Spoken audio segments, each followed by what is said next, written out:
Hello everyone, day 58 here, Industrial Fabrication Company.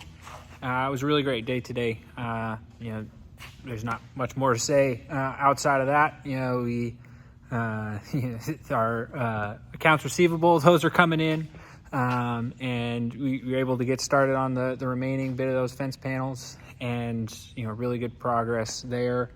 We have 6.5 done on day one, so we've done better than last time.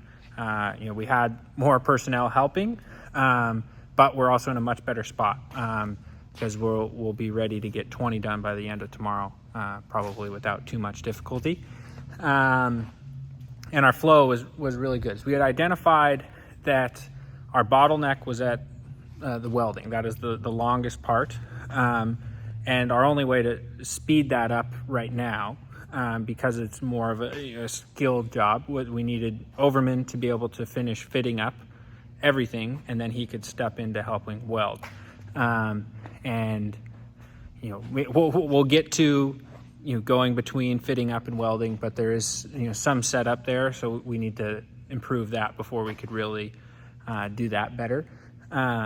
But we got all that done, so we were, I was helping out Ristine as we just made sure that Overman never had to stop, and he could keep fitting up as fast as he could, and he was able to get all 20 done today. When he didn't start fitting up the first one until after lunch, so that was really good progress. He was able to just quickly move. It kept Dan and Jamie busy welding all day. Or all afternoon, because we really didn't get started until lunch. So really happy with how that went, and just kind of seeing the flow. And now even better, before we were kind of looping through like a ribbon shape. Now we're entered in on one side of the building, and we're going out another. It's just a straight line flow through, with the exception of when it needs to come back over to where Jamie's welding. But that's pretty minor, and because we're crane limited, if we were all in one space, it helps in that regard too.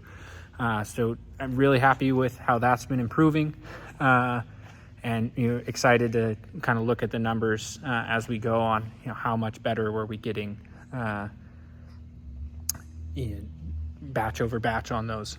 I also had some companies reaching out for more things they want us to quote, and someone even wanting 7 vendors quoted. So that's great. Really coming at it from all angles. So really happy about that. And the rest of the week, I'll be heading to Chicago tomorrow for Fab Tech. So there'll be lots of stuff there. I'll probably do some reports from that as things we're learning on what we could do, how to improve with different equipment, or even just learnings had on processes, even without having to get new equipment. I think that's all. Signing off for now.